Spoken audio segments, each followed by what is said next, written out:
Anybody who likes to talk a lot. Hey, let's start with this story here. Let's start with a little bit of what culture. I haven't looked at this like for a while. All right. 10 more times the doctor lied to your face. Well, okay then. Let's see what they are. No Daleks in season 11. Well, there were virtually no Daleks when Doctor Who lied to you. Okay, they do that all the time. 30th Doctor first series boldly resisted bringing back any elements from the past show with showrunner Christian promising many times. We got a new Doctor Who, all new characters, all new monsters, all new stories. And the trouble is they were shit. Right? What you should, and again, the way they brought it back in 2005 was the gold standard. Right? It was like 30% classic, 30 to 40% classic, 60 to 70% new, right? That was the goal. Don't ignore the past, right? It's just that's it. And then it just like, you know, nasal gave this past insanely. Fine. When pressed what that meant for the Daleks in 2018, Chibnall rather cheekily replied that they wouldn't appear this year. He was right, of course. They appeared in 2019's New Year's Day special, another damn stupid idea, Resolution, because Resolution was filmed as part of the season 11 production, obviously bending the truth. Yeah, but it wasn't a good thing. Like, it didn't work well. There wasn't even much of a gap between Series 11 and the finale and Resolution. The 7 like, but man. The Battle of Ran Scott of Colossus was awful. Even they say it was awful. Oddly enough, even though Resolution was included on some of the editions of the Series 12 box set, despite being a very clear continuation of Series 11, with the whole Ryan's dead. Oh, who gives a shit? Oh God, it's so boring talking about Jodie. It really is. Rusty Davis will never return to... Well, he didn't... He thought was telling the truth at the time, probably. Really think about it. Go back to your job 13 years ago or go back to your old school, walk in and say, hello, take a seat and start giving instructions. Well, it didn't work out so well when you did it, did you? 2019, yeah, it's because Doctor Who was in the shitter because of Chris Chibnall. And he said, well, Doctor Who's in the shitter. How about him getting fucked in the shitter, meaning like, you know, his long scarf, right? Didn't really work. Watch everyone's face shortly before they call the police. Move on. Besides, why look back? The future is golden. Well, yeah, I think you had many golden showers ready to go. Apparently, the Rusty Davis and Shooting Go hate each other now. Right? Matthew Waterhouse in Time Flight was in a trailer, as I recall. I can't remember. All of us probably experienced our parents lying to us about death in our youth. Spoiler alert, your rabbit didn't get taken to a special rabbit farm. Well, no, I've got quite open my kids. No, we don't. Now, yes, before you write in, Matthew Waterhouse is in Time Flight. He appears on an illusion of Adric in part 2, but specifically talking about the decision to include him in the Radio Times credit for part 1. And that particular issue, yeah, that was John Nathan Turner, like, you know, hiding the truth, right? It's okay if they do this, in my opinion. Searching for the 12th Doctor. What was that? At San Diego Comic-Con in 2013, Doctor Who showrunner Stephen Moore told Digital Spy that, remember Digital Spy, blimey, that, I think a digital weapon, I think, yeah. The search of the 12th Doctor has barely begun. Less than 2 weeks later, Peter Capaldi was unveiled as the 12th Doctor. So that's what I'm reliably informed is why they keep pushing about the war between the land and the sea. Because they want to get a new streaming deal in place and announce at the same time that's shown. But they can't get anybody to sign on to Rusty Davis, apparently. Once again, Stephen Moffat lied through his teeth. In fact, at the time of interview with Digital Spy on July 2013, Peter Capaldi's casting has been known for the Doctor Who production for quite a while. Even the idea of a search for the 12th Doctor was a lie. Peter Capaldi being the first choice to play the part. I did not know that. There would have been other names backups in case He said no. Probably Rory Kinnear and Ben Daniels rumored. But Capaldi was Moffat's man. And in fact, Moffat had briefly considered casting him as the 11th Doctor with Matt Smith. Matt Smith was brilliant. I mean, I love Capaldi too. Fundamentally, though, lifelong Doctor Who fan Capaldi was never going to say no. Well, I think he might have done, actually. Okay, fine. So they try to maintain surprises. Colin Baker's regeneration. What's the lie there? He didn't turn up for it? When the newspapers broke the gossip, they stated that Baker declined the Beavers of doing 4 final episodes. While the kids at home probably wouldn't know this in advance, the fact remains Baker's lack of involvement in season 24 has been widely reported in the press. Go and watch the season 24 Blu-ray with Behind the Sofa, and it's being watched by Colin Baker, and he's so bitter. Oh my God, still now. When the newspaper broke the gossip, they stated Baker declined doing 4 episodes.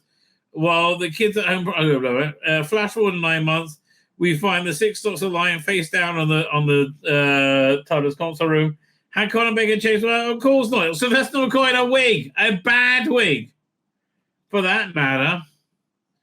Right? I think they're here. I think they redid that for the in the Blu-ray.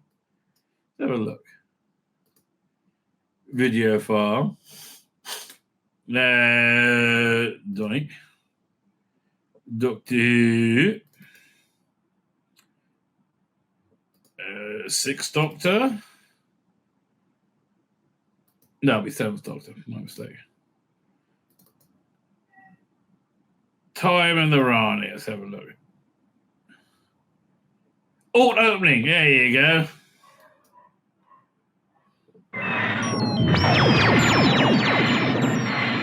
Oh man, we were also impressed with that CGI at the time. Really, we were.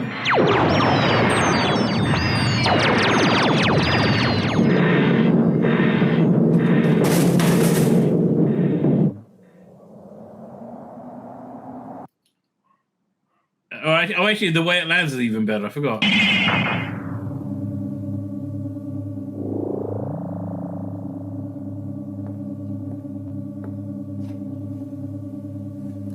Leave the girl.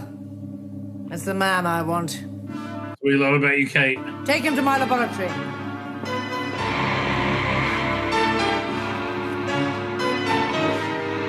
Yeah, Kate O'Mara is such a great actor because she's very short, right? And she never appears short. She always seems like towering above everybody else. But yeah, here, this is I think the Morph Colin Baker's face underneath the swirly thing.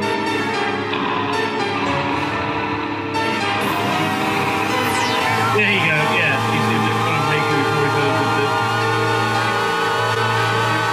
Yeah, far more satisfactory, right? Of course, far better. I know I got this somewhere. What's it? 6th Doctor regeneration. It's this air, but the same guy did the 2nd Doctor regeneration.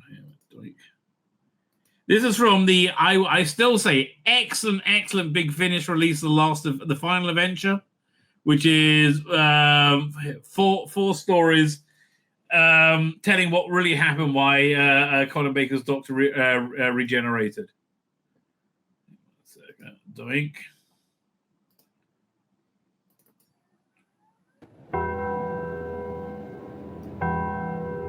Soon there will be. Okay, so basically he's trapped in the Matrix with the Valiard, and he has to sacrifice himself to stop the Valiard taking over his body in his lifetime. Virtually no limit to what I can do.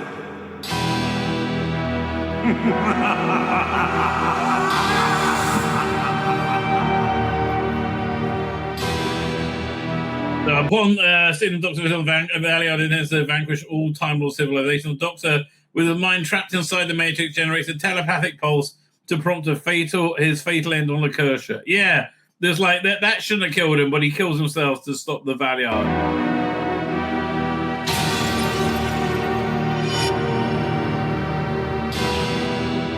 With the Doctor current incarnation now facing imminent regeneration, the Valley of Plans have been foiled.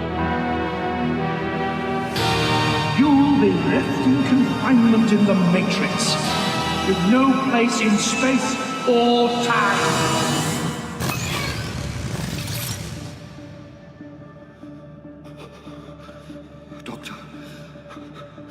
Doctor! Cold, isn't it? You idiot! You've killed us both! You've robbed yourself of a future! The future is you. There's no future at all. I mean, it really does add a lot more dramatic resonance to it, having this exchange. Can't let me die! I'm part of you!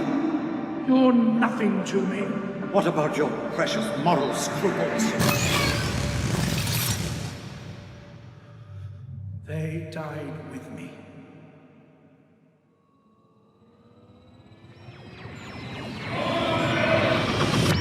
Hold on! What is it? What's attacking us? Focused beams of radiation. I don't know how I missed these readings. It's coming from the planet Lacertium.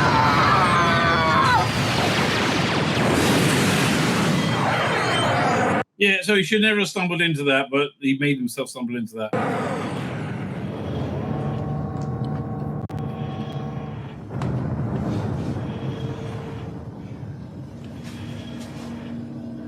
Oh no.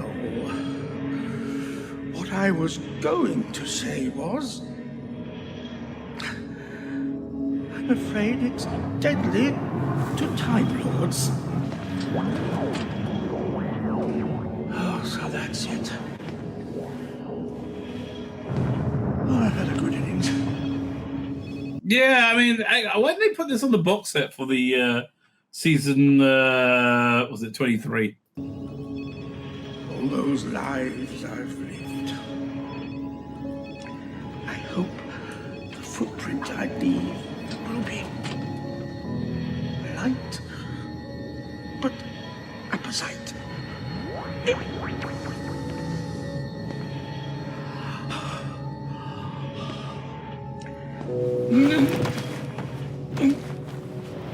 Yeah, definitely better than Death by Carrot Juice. It's far from being all over. Who said that? Who is that? Who's that?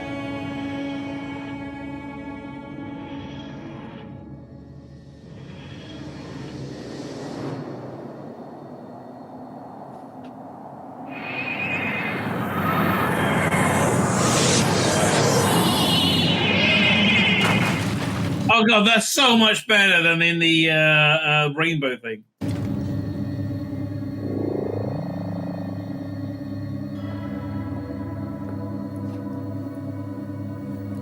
Leave the girl. That's the man I want. Change. Take him to my laboratory. I feel it. Yes. Yes, I will regenerate. Our future is in safe hands.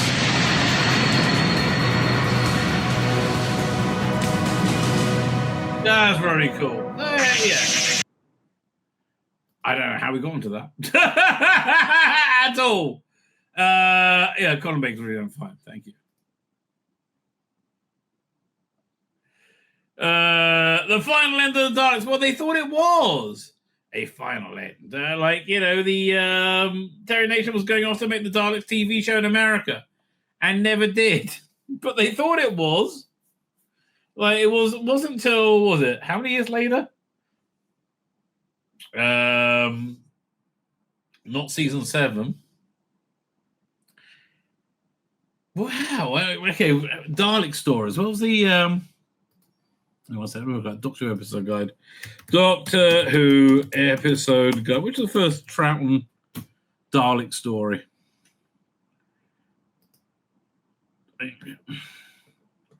Yeah, not Troughton, Pertwee.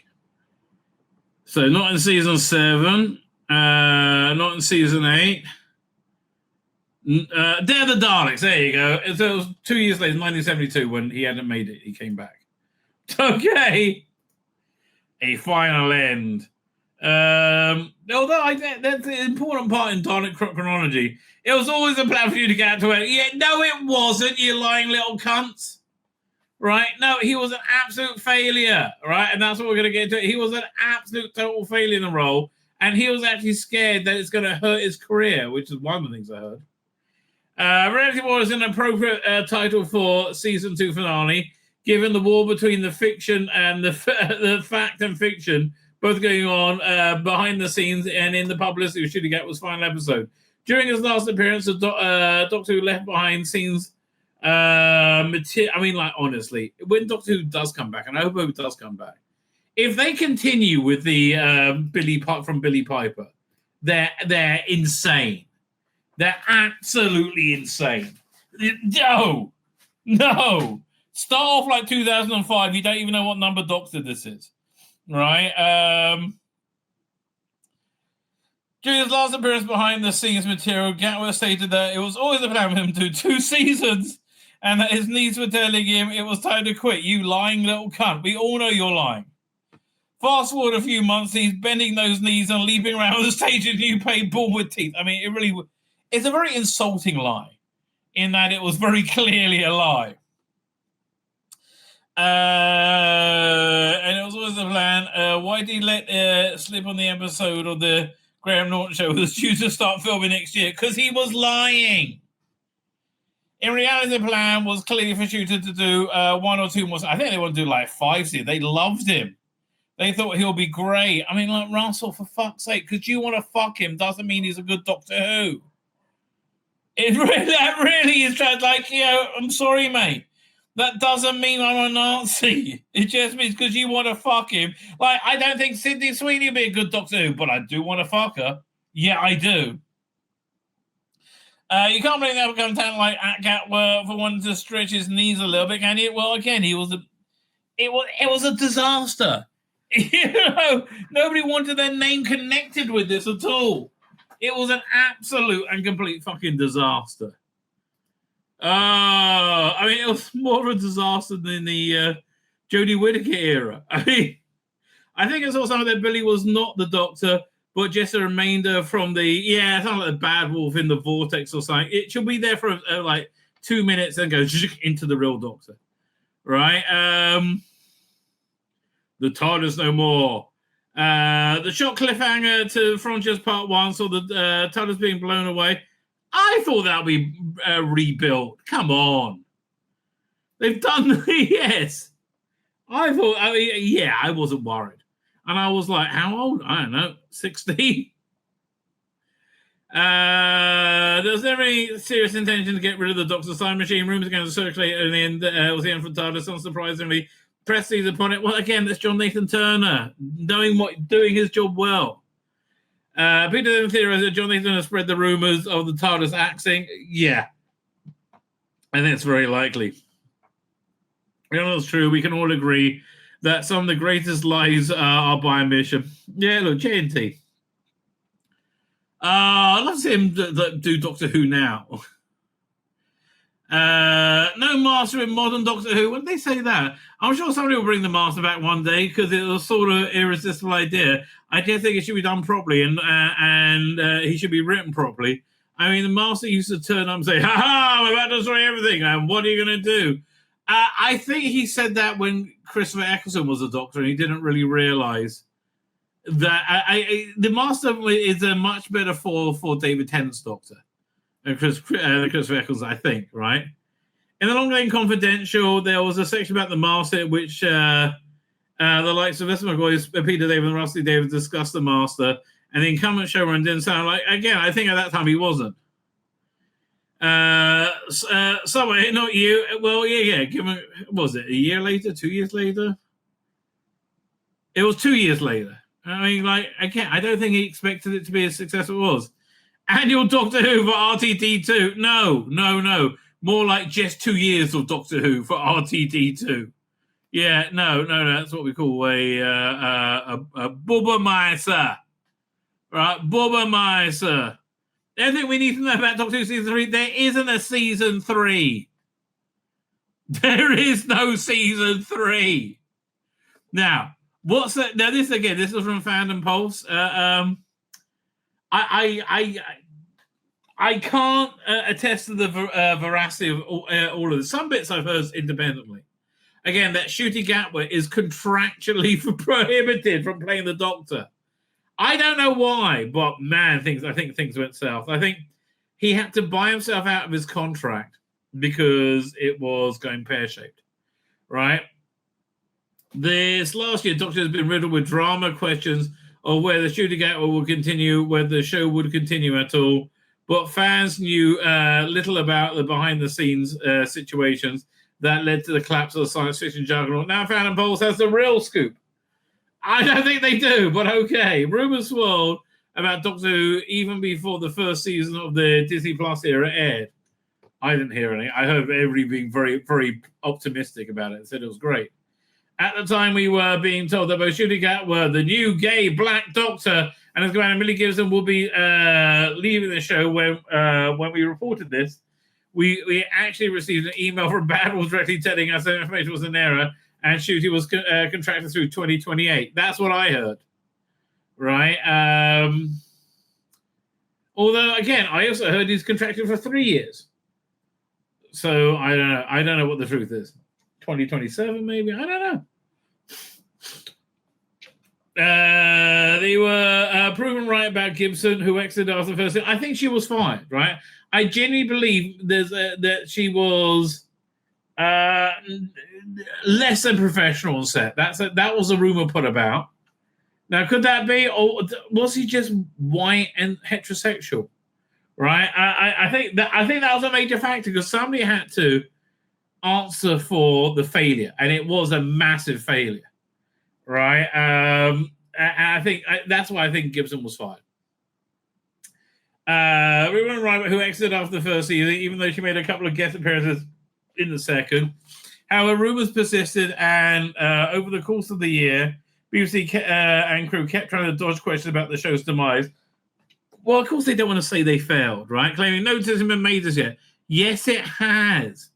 No, like, again, you thought there'll be so much buzz about Billy Piper coming back that Disney Plus will be like, fuck me, here's another 100 million that we don't have.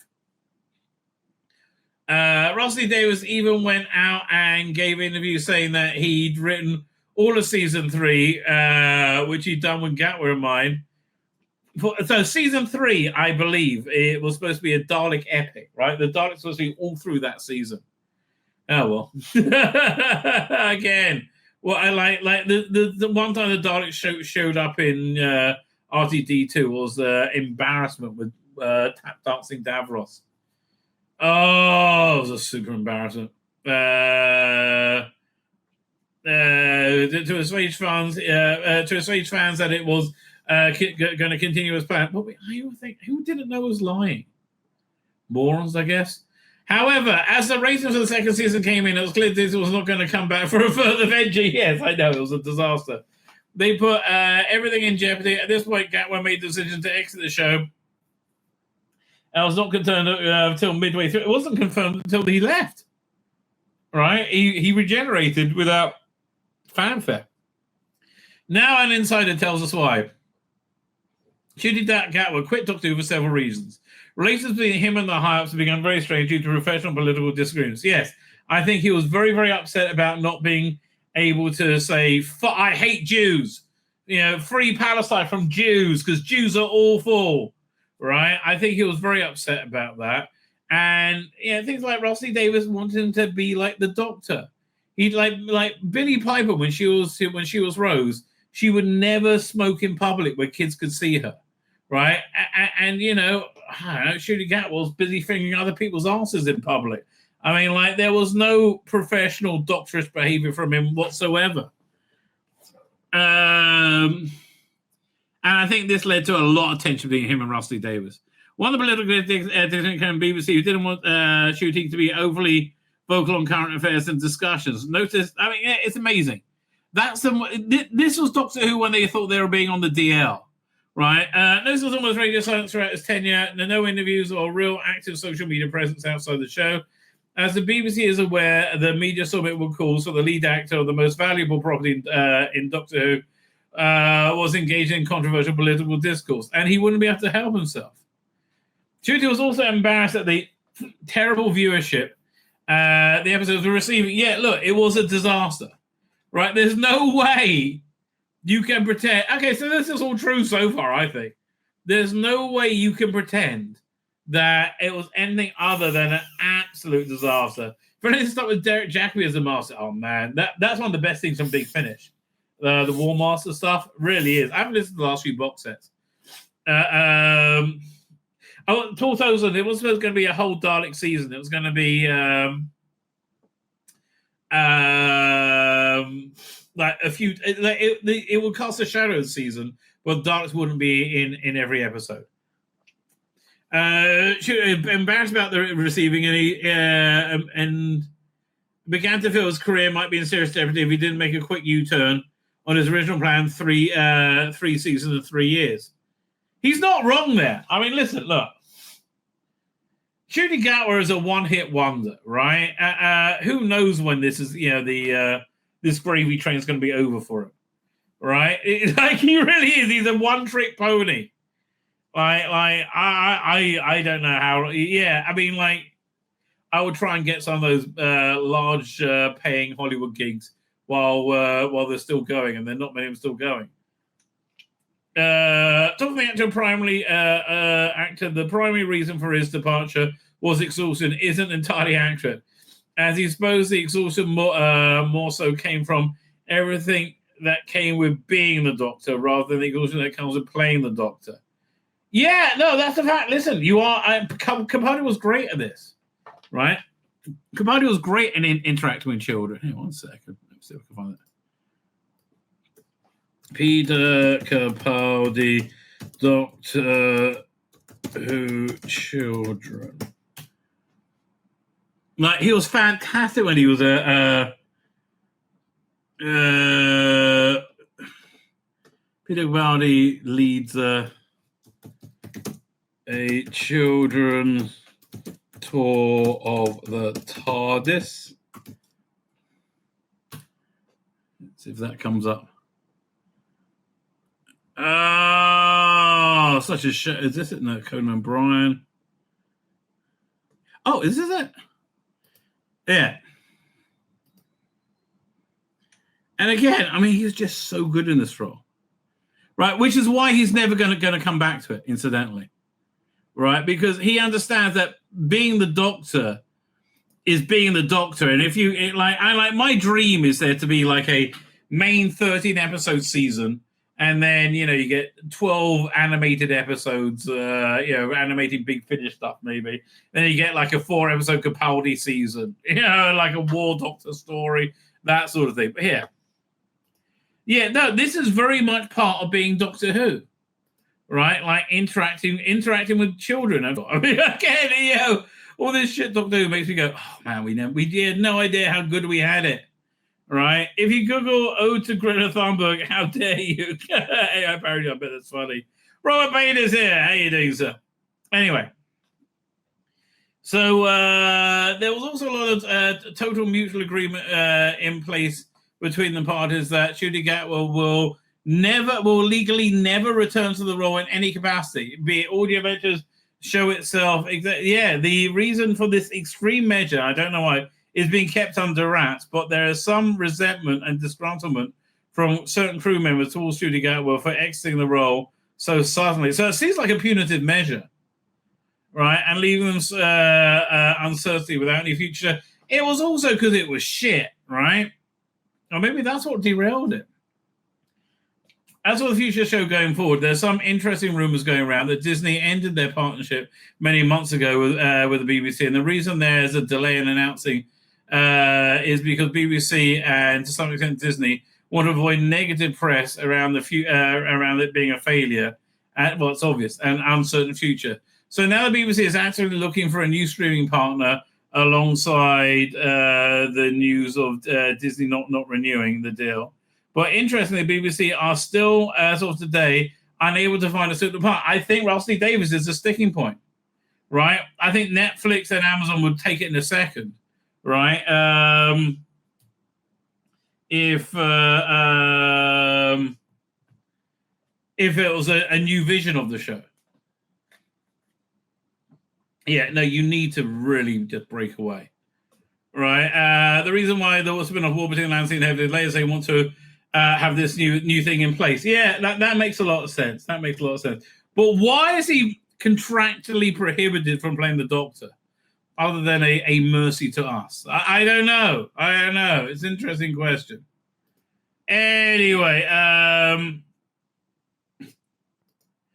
13th Doctor on okay, I'm too old to care. Eki thought, that's why you have so many haters, because you couldn't care. I mean, listen, you love being the Doctor.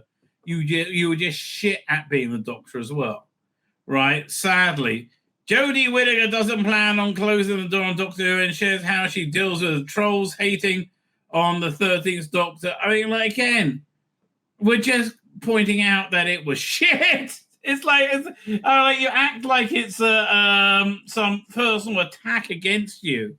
Like, oh, it's a woman, so she's evil. And it's going to be... No, you were genuinely shit. You had no idea what you're doing.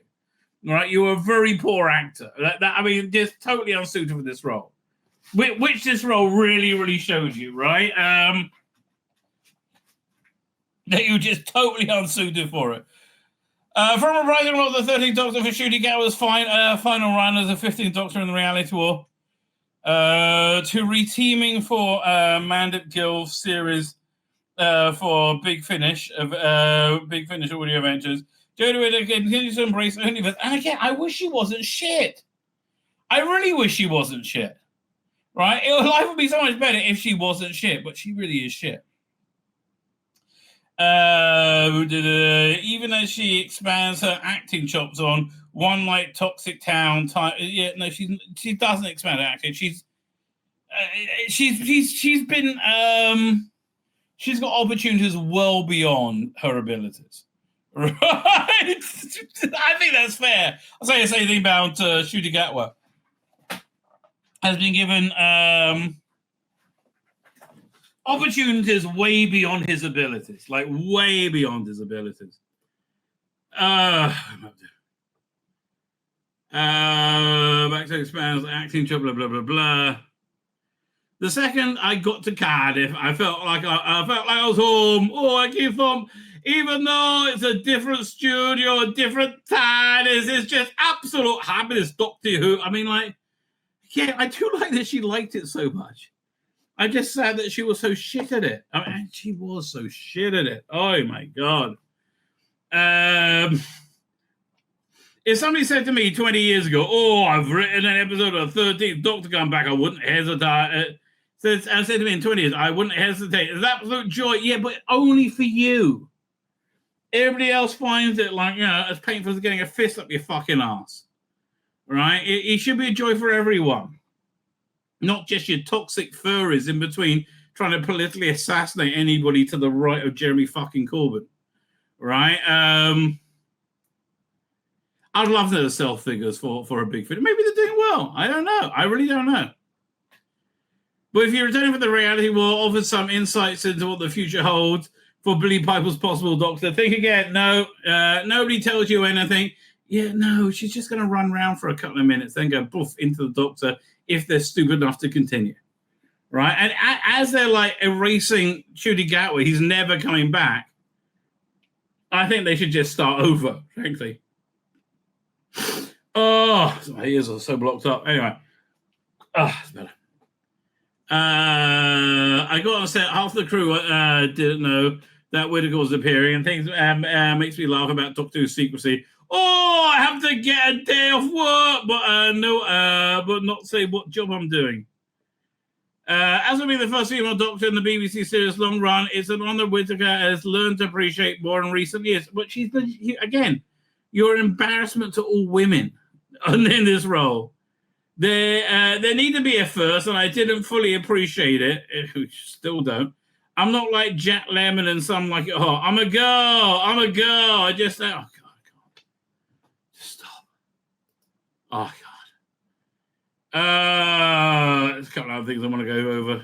How long is this article? So I'm running. Okay, this is short because I am running out of steam big time. Oh, really am. What runtime or format should Doctor Who have? Legendary producer Philip Hinton recently weighed in and said he would like to see the series, namely a return to the feature-length stories told segments, which the classic format of the show was running, but they're 25 minutes long. Hinchcliffe is a highly respected producer who oversaw the peak of popularity and ratings, namely the Tom Baker era in the 70s. Hinchcliffe ran a tight ship. And again, I just wish that Hinchcliffe and Holmes were given the budget to do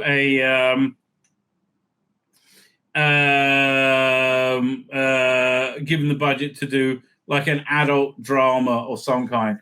I think that would have been fascinating.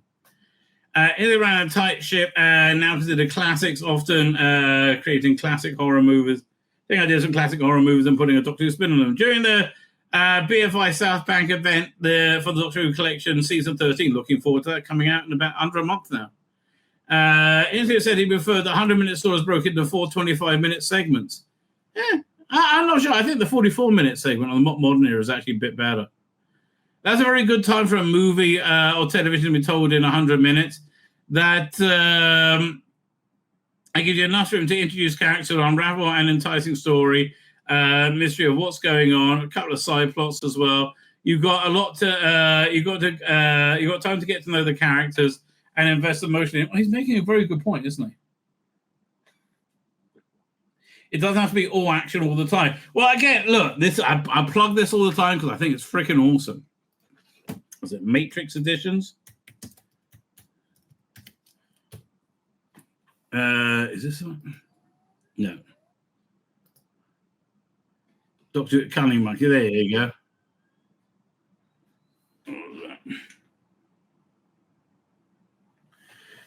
Go to Matrix Editions. So these are re-edited into they're like an hour long each, a little bit longer an hour with new effects. The new effects are normally excellent. Like here, this one, let's see how long it is. If I press this, it should tell me. Yeah, an hour, few minutes, and it has fantastic new effects in it, right? And it's re-edited into like like a modern standard, right? Where you got like a pre-title teaser. And generally speaking, I mean, for me, they make the episodes way more watchable. So the longer stories they are doing 2 parts. But yeah, for me, big recommend. I think this stuff is just excellent, right? I love it, really, especially the stuff he did in Deadly Assassin and Invasion of Time, right? The new effects he put in those are really genuinely awesome. And also the Silurians, right? Big fan of this stuff. Oh, it's got season 18 out now. Okay. Wow, I didn't know. Coming soon. Any ready yet? Okay, Leisure Hive and Megalos. Fine, I'm looking forward. Right, I am indeed looking forward. To try to interest in 50 minutes is very difficult, he concluded. I would want a length of 100 minutes because you're watching something you want to invest in. I think that's a fair point because like the individual episode stories, they do they work so well, a lot of them though, as well. I guess it's like the it's down to the skill of the writer. Runtime and formats have been hotly debated by ever since Russell Davies took the 44-minute self-contained episodes, which normally took 6.5 hours to go through. What? That went through stories that normally took 6.5 hour, 6 half-hour episodes to go to. No, 4 half-hour episodes. It's more 3 half-hour episodes. Like I think the 44-minute episode is much more, equivalent to those 3-parters in the late 80s, like Survival, Ghostlight, those sort of things, right? They have a very similar feel to that. BBC have done ad breaks, and when the dramas are sold overseas, they insert their ad breaks. Some old schools don't like. I understand. It's ad breaks are really got to be built in. So I've always wanted them to do on Big Finish is a series of Like, if the Paul McGann Doctor Who got made and picked up by an American network, right, and do them as 44-minute episodes with like 5 ad breaks built into it, right? That's 5 mini cliffhangers. I would love to see what that would sound like, right? Have like an American TV guide as a cover, that sort of thing. I think that would be really cool. Okay. Oh man, I am sick. So I think I was going to look at this as well. Well, okay, let's see what the 20 worst moments from Doctor Who were. Worst moment in modern Doctor Who. Last Experiment, yes, very bad CGI, but at a pretty weak episode. Family Conversation Revolution. Oh God. Oh, when they lost the internet and they had to talk to each other, fucking hated it. The unspectacular ending of Power of Three. Another children classic. It's so boring I've even forgotten it. Mel presenting Time Lord. Blah! Oh, the cringe is strong with that one. Rory's bathroom accident, the Rebel Flesh. That wasn't so bad. I mean, I didn't really like the Rebel Flesh, quite frankly. It didn't really engage me. Martha marries Mickey. Yeah, that was a bit weird. It was like, hey, you're a black person. Hey, you're a black person too. We should end up with each other. I mean, I'm sorry. Martha was very gay. That's a character you could have gayed up and it would have just felt right. Dodgy CGI baby mouth. Everything about that episode was awful. Okay, this is a good list. The systems aren't the problem. Kablab, I can't remember. But other than it being unwatchable garbage, which it almost certainly was. Farting Slitheen, Alias. No, I'm on board for the Farting Slitheen. Mainly because I like them. I like the story. Sea Devil Sword Fight. Oh God, I know. Cringe-o-matic. I'm not even going to pull that up to look at. Oh God, that's too embarrassing. Toilet Train Gorilla God Complex. Wasn't it supposed to look like a guy in a monkey costume? I hope so. I can't remember. Random girls appear in a bush, Forest of the Night. God, that was a bad show. Although, again, Capaldi interacting with children is always fantastic, right? It really is always fantastic. You know what? Let's pull up a clip from that. Because again, you'll go Forest of the Night. No, that every moment of that's got to be awful. No, Capaldi interacting with children is fantastic.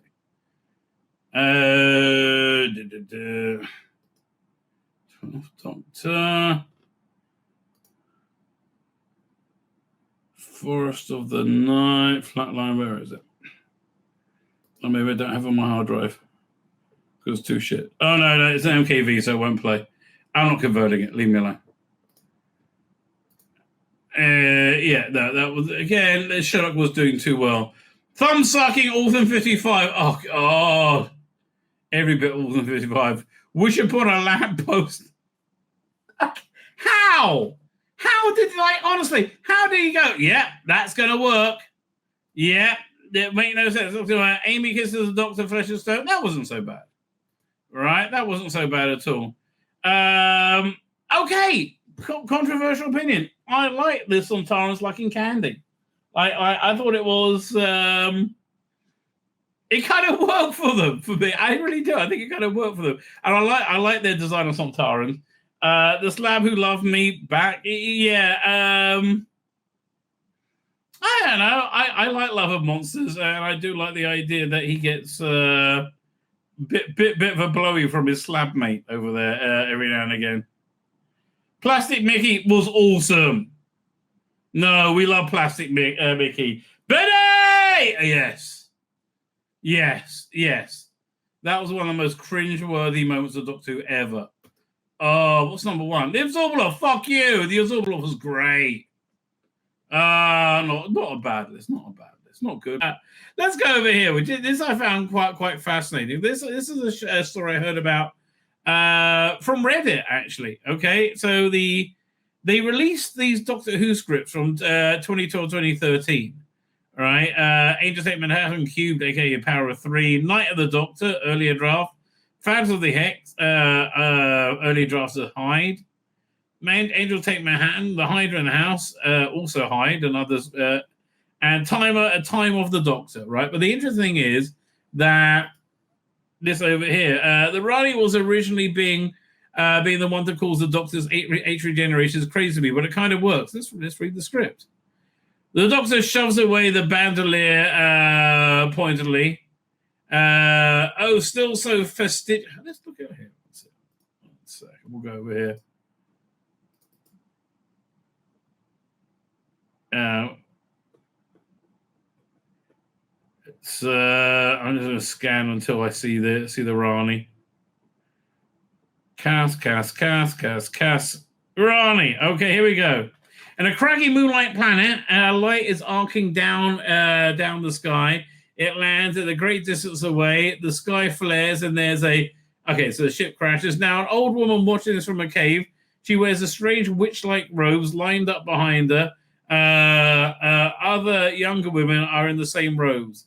In the light of the distant flares over them, an old woman smiles faintly. And it's the Rani. It says, here he is at last, the man to end it all. My sisters, the Doctor's returned to Karn. So now she's living on Karn now? The Rani retires to Karn. Such a pity he's dead. Now tracking through the rubble of the crash ship, and the Doctor's battered, bleeding, and clearly dead. End of part 1.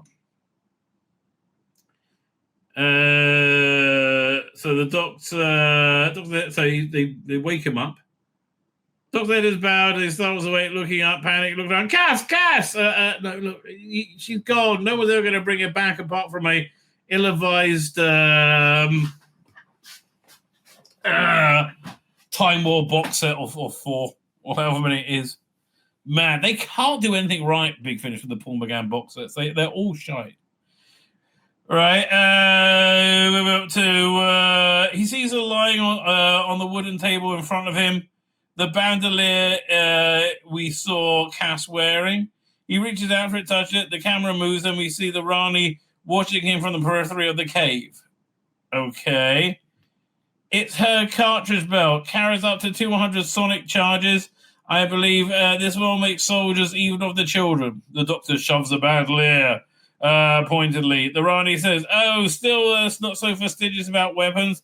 I don't know how you find the time to be such a hypocrite. Doctor says, where is she? Dead. No one can survive that crash. Then how did I? You didn't. We restored you to life, but purely as a temporary measure. You're something of under 4 minutes. So the Rani's living with the Sisters of Karn. Okay, that's basically what's going down, they're saying. Right? The Rani is now living with the Sisters of Karn for some reason. I'm not really opposed to it. It's just like, really? Okay. Right?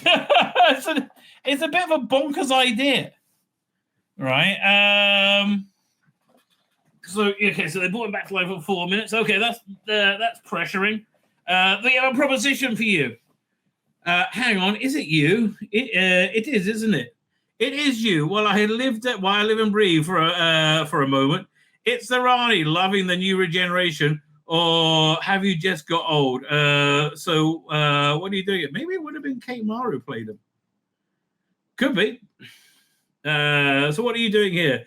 Saving your life. You mean delay my death? There is no distinction. Do you know where you are? So the Doctor says, can't add a guess. This is the X-Doctor, obviously. When you're part, are you part of the System of Karn now? You should be used to used to be a scientist. You used to be a Time Lord. I still am. It's all the rest who changed. Because of the war, the mighty endless war between the Daleks and the Time Lords and Gallifrey, all reality is threatened. Why would you care? So Rani says, I care about the... Okay, come on, blah, blah, blah. Anyway, it's where I live. I wish I could help you. You could do better than this. Okay, blah, blah, blah. The future regeneration. What kind of regeneration would you offer me? Okay, so essentially they made the Rani part of the Sisters of Karn, which works in a weird way. And then I guess she gives them the regeneration. Fine. Which is a bit surprising. Okay. So then, honestly, this would have been awesome. Some people say the Rani is obscure, but so the Sisterhood. It would have been much better return for the Rani. Stephen Moffat, why cut this? To which Stephen Moffat replies, quite right, I completely forgot about this. My script team felt I was throwing away the Rani on a mini episode. We should hold her back. And while I didn't entirely agree, I took the point. Given that I was throwing a spanner into the continuity, an extra doctor, nothing compared to what's going to happen. I wanted some Who in there to compensate, hence the Sisterhood, right? Sure, as well documented, the rights with Rani must have been also a factor. Was never true to begin with. If there were rights issues, no one told me. And he responded, good on you, Stephen Moffat, right? I bet Russell was pleased. I bet Russell was pleased. I thought, but never mind. Wasn't Claire Higgins amazing? I so loved her. Claire Higgins, I guess she played one of the Ranis. I guess. I don't remember. Whatever. Still, I mean, it's very cool that he replied to it, right? I would say props there to the Stephen Moffat for that. Definitely props there.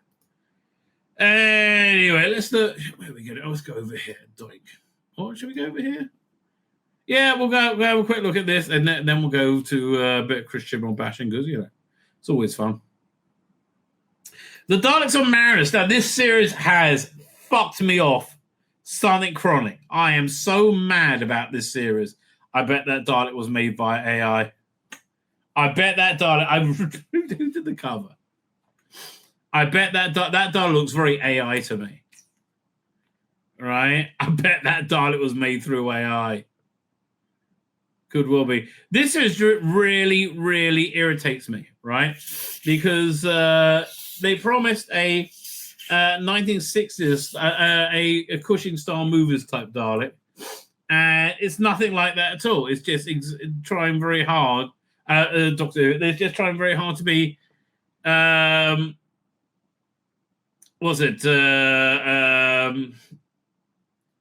Hartnell Doctor Who, tying very much into William Hartnell canon. And I'm like, well, you already got Stephen Noonan doing this. Is doing exactly the same job. And why are you calling it Unbound? Right? It's not this is exactly like Hartnell Doctor Who. Or at least it seems to be trying it. David Bradley stars in the First Doctor Unbound. Return to Marinus. A fully full-cast audio drama due for release in January 2026. Goodbye. The First Doctor Unbound, a brand new trilogy of fast-paced movie-style audio dramas.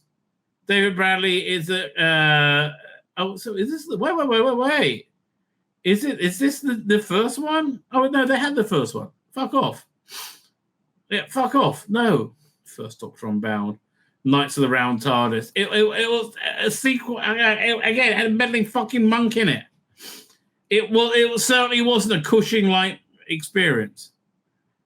Sequel to the 1964 Keys of Marinus, the Doctor and Companions, Susan Claudia Grant plays a way too posh. Ian, Jamie Glover, and Barbara Gemma Powell land once again in the acid seas and the glass beaches, but certainly after their last visit, Marinus has changed. New dangers await them for the time travelers, including their most deadly enemies, the Daleks. Now, who wrote this? Return to Marinus, blah, blah, blah. Daleks have brought the Doctor and Companions back to the planet Marinus 1 century after their previous visit. They are greeted and returned heroes, figures of legend, but something is amiss in the city. The city of Marinus, everyone lives in peace and harmony, whether they like it or not. Sounds like the Labour's in charge there. The explanation is obvious. Everybody, someone has reactivated the conscious machine and set on removing free will from again. Keir Starmer must be in charge there. Class includes creative director Nicholas Briggs, as well as Joseph Millison from Sarah Jane, Timothy Blore, producer director David O'Mahony, writer Jonathan Morris. I mean, it seems fun, but I'm sorry. This really, really isn't what you said you were doing, and I'm not really interested in it. I don't understand. This sounds much more interesting, by the way. The Legacy of Time. And I don't know why they're doing it as companion chronicles. If you have a two stories linked, one with the first Doctor, one with the second. It's got Michael Troughton, Stephen Noonan, John Colcher. It's the Brigadier and the Master. I think it's the Delgado Master with Stephen Noonan's Doctor. And then Michael Troughton, Harry Sullivan, and Naomi Cross. Man, she must be popular because they keep bringing her back. I just don't see it. I thought she was useless, right? That's why I stopped buying those. Anyway, speaking of useless. By the way, I'm going to point this out to you. So you had this big Jodie Whittaker interview in Doctor Who magazine, right? This really huge interview. Went on for page and page and page and page and page. Now, normally after you have an interview, right, the contents of that interview then get discussed in the fan media. For example, look over here.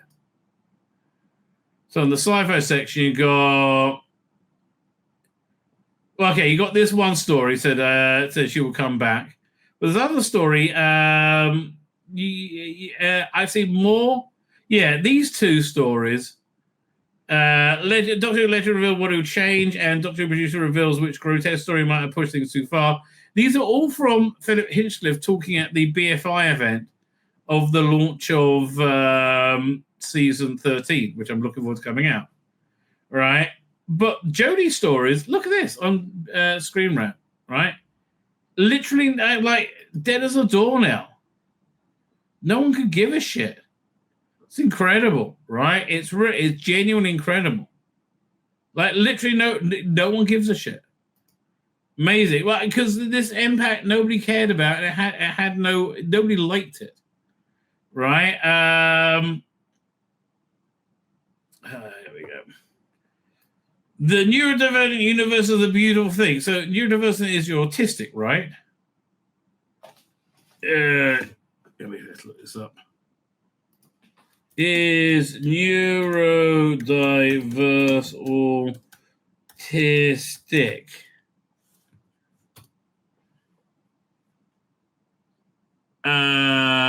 Okay, fine. Basically. See, here's the thing. That you wrote it for insane autistic people might have been a bad idea. Maybe make it for normal people. And again, I'm not sitting around going, oh, I want autistic people to feel shitty about themselves. But I think they should feel that they are autistic without feeling stigma upon that. Like somebody wears glasses. So, shouldn't feel stigma for that. Right? So Geordie said, the Doctor response in certain situations would be like so authentically her. Yeah, because you had no idea what you're doing. Like you had literally no idea what you're doing. That it celebrated the neurodiverse character about slapping a label. Yeah, we just didn't know why she was so fucking weird. She was she was characteristics and potentially would associate with autism, but the joy is not in any way negative. It's just something to be fixed. In any way to be fixed. It's just something to be celebrated. Again, look, I'm not saying, oh no, autistic people need to be rounded up and put into camps. Right? I am saying making that your target audience is fucked up. Right? I like, here, what percentage of the UK is autistic? We'll go with that. What percentage of the UK is autistic? 1% to 2%. Okay. So at most, let's say the autistic love Doctor Who, and you have 25% enjoy it. You've just ignored the vast majority to try and win about 0.5% of the viewership. You're out your fucking mind, right? You're out your fucking mind. Again, autistic people, nobody needs you talking down to them and say, oh, let me help you. Let me help you, little person in a wheelchair. Oh, we're going to make Davros tap dance. autistic people or anyone don't need your condensation, right? And certainly don't need your fucking pity. Ugh, people make me sick. The legend developed over time in writing. You'll find instinctively, oh, the doctor's behavior like this. The doctor's a twat. So that makes sense now. You could definitely feel this doctor sometimes expressing himself a little differently in how he communicates and reads social cues. Again, Jodie, could you read this social cue? Fuck off. We all thought you were the worst thing ever. And then Shooter Gatwa showed up.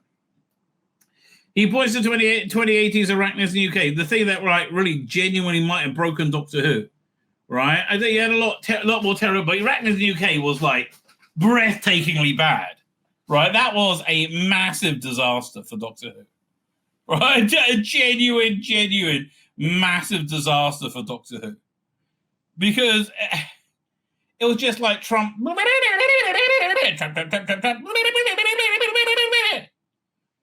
And that's all it was. And so much time and trouble and money went into it. Right after you had Rosa, which you had as your episode that bit as your shield, like Moses Ingram was, so nobody could criticize you, right? Boy, that's over now.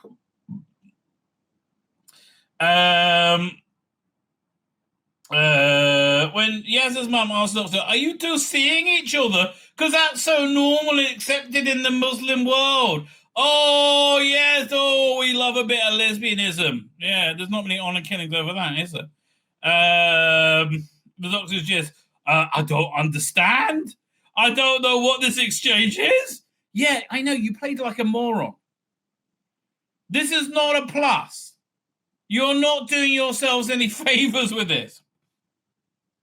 And only in fact the doctors are like, maybe I'm nervous or socially awkward, or maybe you're just shit as a character and don't have it. Look, the doctor's got to have charisma, right? Commanding a charisma. William Hartnell, very commanding, very charismatic, right? With Patrick Troughton, incredibly commanding. He was in charge and he's incredibly charismatic. You know, John Pertwee, essentially the James Bond of the Doctor Who's.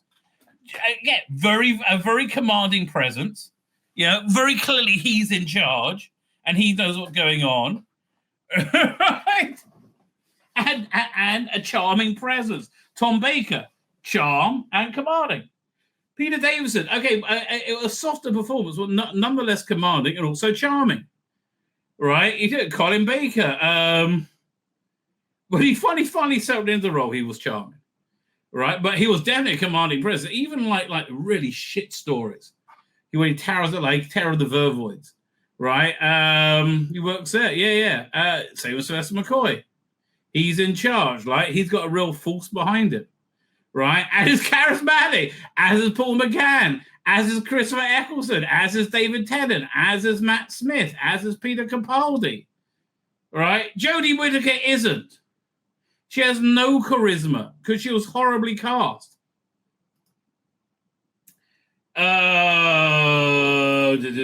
Socially awkward. That's as much as much of the tradition regeneration story or stumbling across it as one's personality. It's indebted to Castor Volva as anything else. No, it's indebted to your lack of fucking talent, mate. Right? I mean, do you have that clip? Do you have the clip where she's like, "Oh, I'm too socially awkward. Oh, Ecky thump." Right, and they gave themselves so many accolades for this terrible idea. Let's see if I got it now. Jodie, I thought I had a Jodie folder somewhere. It's RTD2. Is it in here? Maybe it's in the RTD2 folder. No, yes, it is. Look at that. Oh, that's the wrong button. Fine. What's the name of that bloody story? Can you hear me? Oh, God. Oh, they're all MKVs. They won't play anyway. Here's a doctor's speech on love in Demons of the Punjab. I mean, just listen to absolute mindless bollocks. I woke this morning to the sight of smoke over the hills. More villages burned. Oh, yes, this is a story in India where a bunch of brown people killed a bunch of brown people, and they both said, "Oh, it's those white people's fault." Our homes ransacked.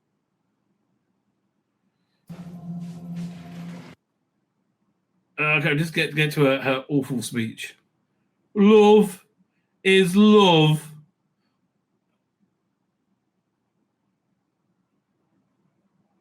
I know there aren't many certainties in any of our lives. But Umbreen, Prem, what I see in you is the certainty you have in each other. Something I believe in my faith. Love. Love! Oh, love is my faith! I have so much faith in love. Do you like people who vote for Brexit? No, Nazis, Scobelfat Street. In all its forms, is the most powerful weapon. Really, what about two white people, like, loving each other, getting married, having children? Fuck that! Oh! Ugh! Oh, no, I'm thinking more about purple-haired weirdos being furries in the fucking street. We have. Because love is a form of hope, and like hope, love abides. Yeah, this is somebody who's never had hope and has never been in love. Fuck off. Clearly never been married. Love. I get, like, the Doctor's got to have wisdom. Chris is careful about labels. Yeah, Doctor Who's shit.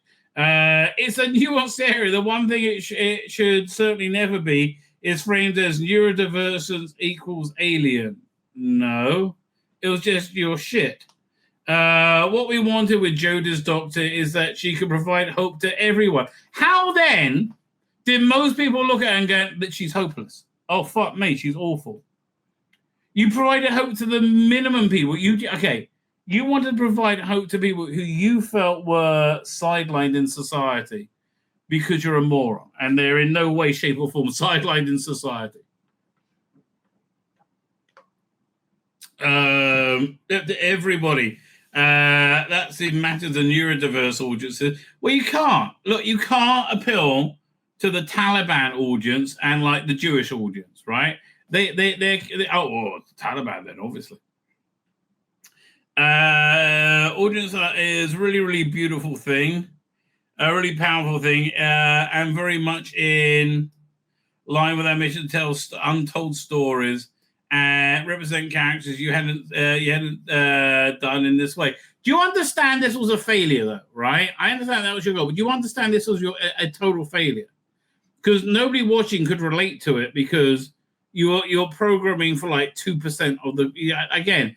A weird, belligerent, bonkers 2% of our population, all right, who are toxic in every way. Not autistic people, more like the angry purple-haired people who scream "There's Nazis everywhere."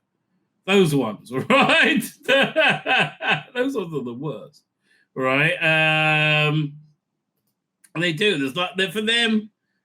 Like Paul Mason earlier, there are Nazis literally everywhere. Oh, no, too many Nazis, help us. But there aren't. They're just bonkers. I mean, genuinely batshit bonkers. I think it's the only way of really describing it. Anyway, love. In line with it to tell untold stories. This is things you tell in like corporate meetings to sound good. This is not what you do when you want to make good TV. The Empathic says has blown him away. Yeah, we all hated it. You destroyed the show.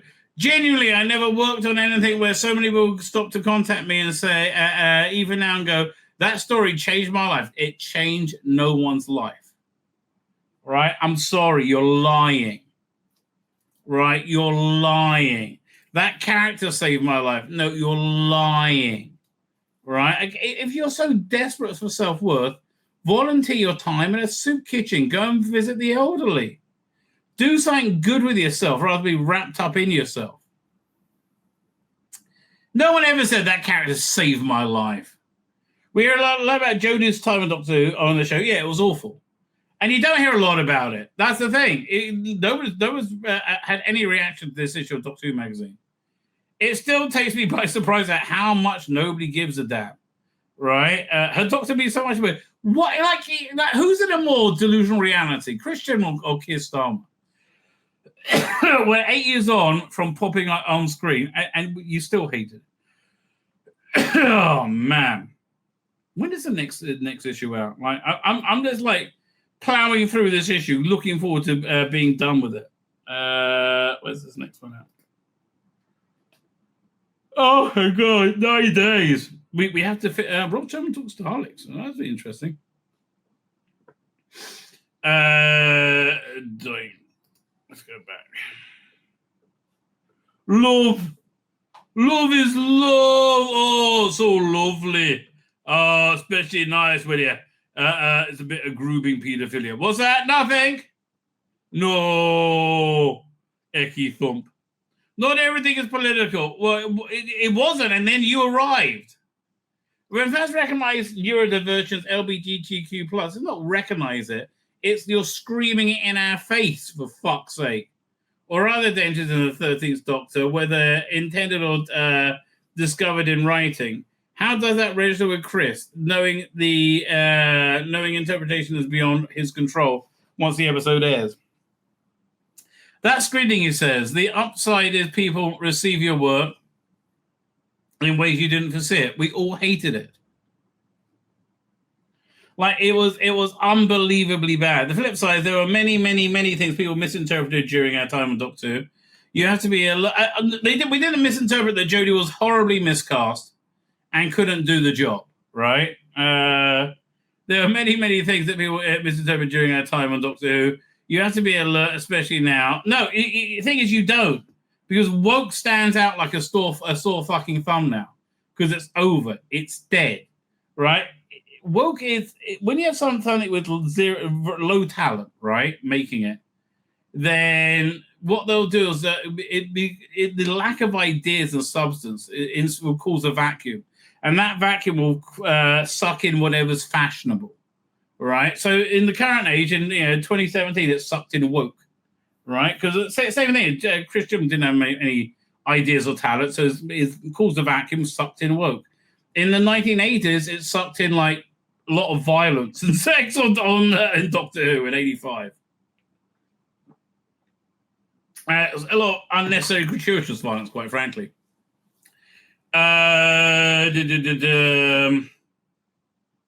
You have to be alert now. That's become part of our game because the world has changed drastically. It has, that's true. Sometimes your intent can be profoundly and aggressively misread by somebody who wants to promote it in bad faith and go, it's tokenism, it's political. Are you trying to tell me? Okay, 1 second. Let's look at an episode guide. Doctor Who episode guide and see how much political tokenism is in it. It's so he's denying it's tokenism, it's political. Really, Chris? Let's have a look, shall we? 13th Doctor. Woman who fell to earth. Here, I've had an upgrade. Gross monument. Everybody ignored her because she was a woman. Rosa. You're telling me that wasn't political or tokenism? Iraq in the UK, the Donald Trump one. Sonungaran conundrum. Oh, men give birth to men. Girls give birth to boys. Dean the Punjab, white men bad. Kablam, Bay Amazon, Witchfinders, men bad. It takes you away, white men bad. Battle of the Ranscott, of course, God bad. Resolution, Chris Chibnall bad. Yeah, no, they're all fucking. It's amazing, isn't it? They're all just denying it now, don't they? No, woke. Oh, we don't know. Well, I didn't intend that to be woke at all. Take the Mel Gifton, Yoss played in the Pating story. Okay, I just meant giving birth. I know some commentators went, that's political. It was. You're trying to get the idea that it could be normal for not men for. It could be normal for women not to have babies instead men can have babies, right? It was the beginning of the transgenderism nonsense. So it was political. Gives us an alien race in a warm, dark story about an aggressive space toddler. That's it. No. You, Chris Chibnall, are a lying cunt.